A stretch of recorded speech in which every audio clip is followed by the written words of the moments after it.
Welcome to the program. I'm Mark Imperial. This segment's being brought to you by booksgrowbusiness.com. It's the place where busy professionals get their books done to educate consumers, grow their businesses, and to leave a legacy.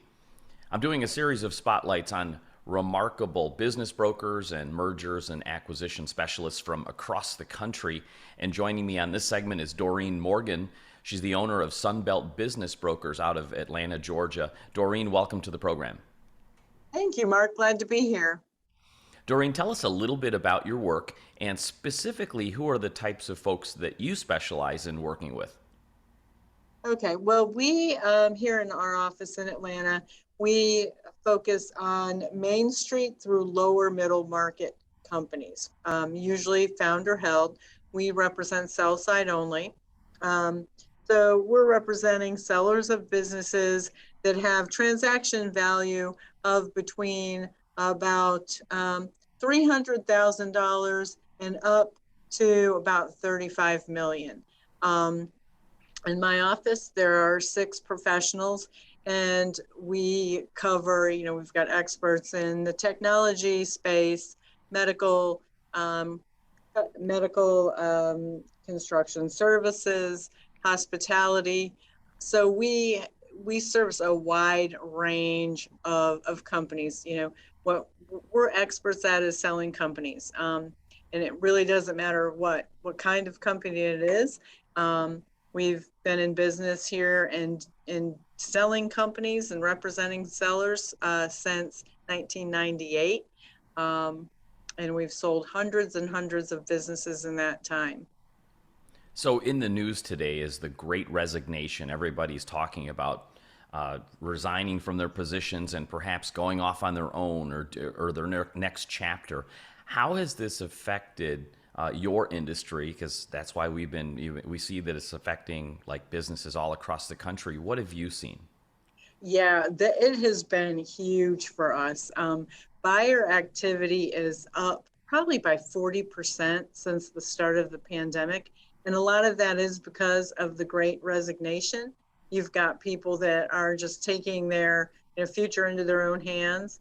And then anytime in this industry, anytime unemployment rates go up, the sale of businesses goes up as well, because people start rolling out 401ks into into business acquisitions. And then with the pandemic, we've also seen a big shift in investors that traditionally invest in REITs, which are real estate investment trusts.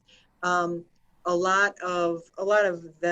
investments are made in office buildings, strip shopping centers, which unfortunately across the country, a lot of those are going dark. So we have people that would invest in that market traditionally. They're rolling funds out to buy businesses. They want something more tangible and long lasting as well. And then with the stock market, it's been a little bit of a roller coaster. So people are diversifying out of the stock market a little bit too. So it's kind of been a triple whammy. It's a great time to sell if you're a seller, for sure, because business activity is incredible. We've typically, our firm, from launch date to close date, is between 7 and 9 months. And since about the middle of 2020, where our average time from launch date to close date is between 5 and 7 months. And we're seeing multiple offers come in on the companies that we're representing. So it sounds like with this great resignation, it's almost a seller's market now, and businesses sound like they're able to get a reasonable price or a top dollar for their businesses. Is that what you're finding? Tell me a little bit about the benefits to sellers today if they're looking to sell their business or have been thinking about it. Why this is such a great time? Yeah, it's definitely a seller's market, because the number of buyers in the market is huge. It's up 40%, like we've discussed. But then also interest rates are at a 50-year low, and so when rates are low, people can afford to buy more business. So the environment for lending has been incredible. 50-year low interest rates. Banks are lending, and so that can increase value to a business owner. Um, I can imagine that for a lot of business owners considering selling, it may be like a lot of times. Do you find it's the first time they're selling a business, and in that case, do they not even know what they don't know, or what kind of questions do they ask of you? What are the most popular, frequently asked questions that you hear from folks looking to sell for the first time? Yeah, and it is most of the time you only sell a business once in your career. A lot of times you've built the company from the ground up and you've had it for 10, 15, 40 years. So you only do that once. And right behind what is my business worth, the next question is, how do we keep this confidential? I want to sell my business, but you know I don't want my customers to know. I don't want my employees to know. How do you go to market without anybody knowing it's my company? And confidentiality is huge. It's very important. It's one of the reasons that you need an intermediary, is because if you're selling it on your own, people are going to know it's your business when they call. So we take confidentiality very serious. Transition period is always something a business owner wants to know, is how long do I need to stay on after the sale? And that's really going to depend on the type of industry you're in, um, to a large degree. And it can be anywhere from 8 weeks with a small company up to 2 or 3 years with a large company. Um, and then the due diligence process, how we manage that is always a big question. What they need to do to increase value is always top of mind for a seller. That's really a great insight, specifically about confidentiality. I imagine that not everybody really thinks about how important it is to not let the world know that you're for sale, because otherwise, you scare customers, and all of a sudden you like wreak havoc on your own business that you're trying to increase the value for. But linked to that, Doreen, are there any other frequently made or common mistakes or pitfalls that you find business owners inadvertently make when they go to sell their business? It's only been the past couple of years that I've seen this, and it's people are preparing their business for sale, and they decide that they need to go out and purchase new equipment. Um, we've seen that several times, like to the tune of a few $1 million in new equipment. And purchasing new equipment does not add value to your business, because the the equipment that's used to generate that net income, um, is what determines the value of that equipment. So it doesn't matter if that piece of equipment is 5 years old, 10 years old, or brand new. A brand new piece of equipment, if it's only generating to the bottom line what you've always generated, it's no more valuable than that 5 or 10 year old piece of equipment. So that's a big mistake. That's a very costly mistake, that we see. And then, when you're selling your business, you want to make sure that that you're not running a lot of personal expenses through the company.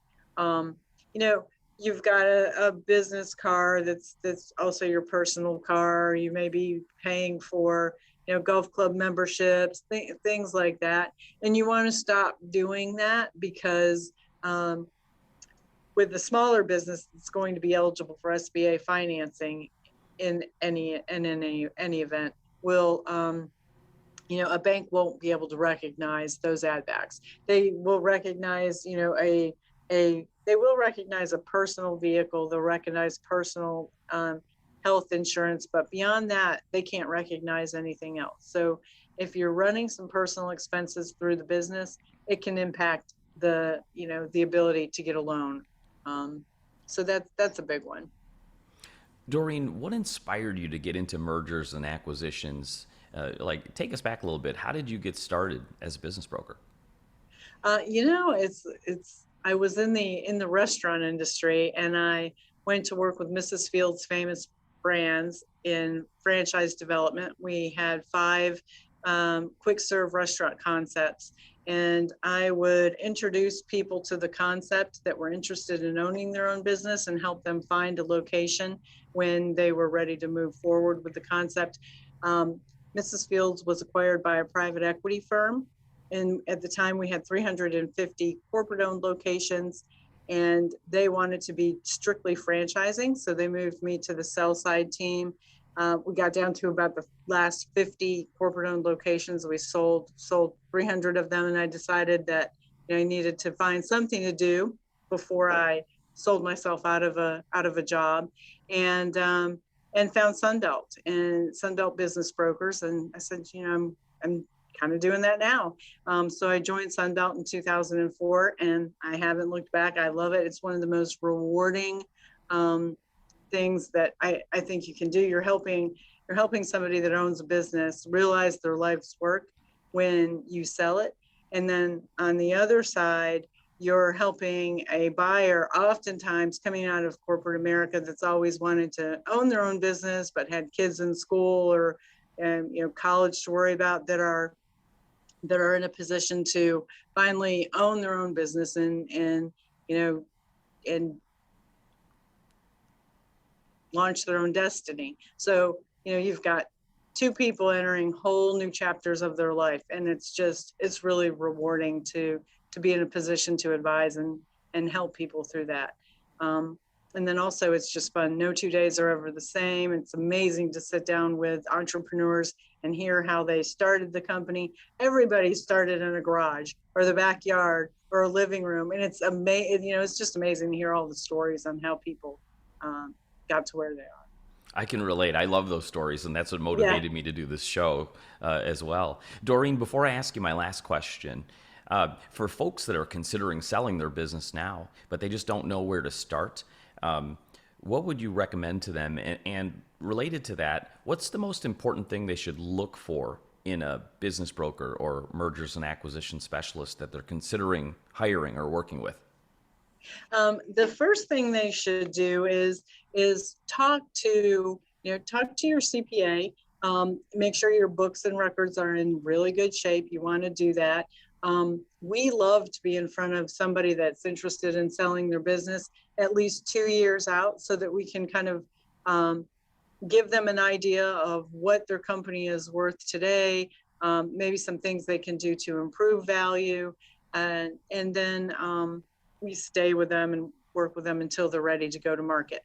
But that said, probably 70% of the companies that we take to market, we're taking to market just a few months after a seller is ready to sell. But the biggest thing is make sure your financials are in great shape, that you're accounting for everything, that you understand your revenue sources. If you've got 4 different product lines and 2 different services, you're really tracking, how much revenue is coming from each of those product lines. You want your income statements to be as detailed as possible. Do you have operation manuals and training manuals? Those are all great things to get in place if you don't have them. And if you're a new business, the day you open your business, plan everything you do with the idea that someday you're going to sell that. So you're documenting everything well. The financials are the biggest thing. Make sure they're in good order. And then when you're ready to sell and you're looking for somebody to represent you, make sure that person or firm has a good reputation. How many transactions do they close a year? How many transactions has the particular deal maker that you're working with? How many transactions have they closed? Do they have resources and a team behind them? And then get references. Call and talk to people that they've represented in the past. Doreen, for folks that would love to speak with you about selling their business, or perhaps somebody, leaving the Dilbert Cube looking for a business that they might want to purchase around the Atlanta area, how can they find you, connect with you, and learn more? Okay, our website is Sunbelt Atlanta. It's SUNBELT. Atlanta is spelled out.com. Our number is 770-936-9099. And my email is dmorgan@sunbeltatlanta.com. Doreen, you've been wonderful. I really appreciate you taking the time and sharing your great insights with my audience today. And I wish you continued success for you and for all of your clients. Thank you, Mark. It was glad to be here. Doreen Morgan, she's the owner of Sunbelt Business Brokers in Atlanta. And this segment's been brought to you by booksgrowbusiness.com. It's the place where busy professionals get their books done to educate consumers, grow their businesses, and to leave a legacy. That's all for now. I'm Mark Imperial, and thanks for joining me.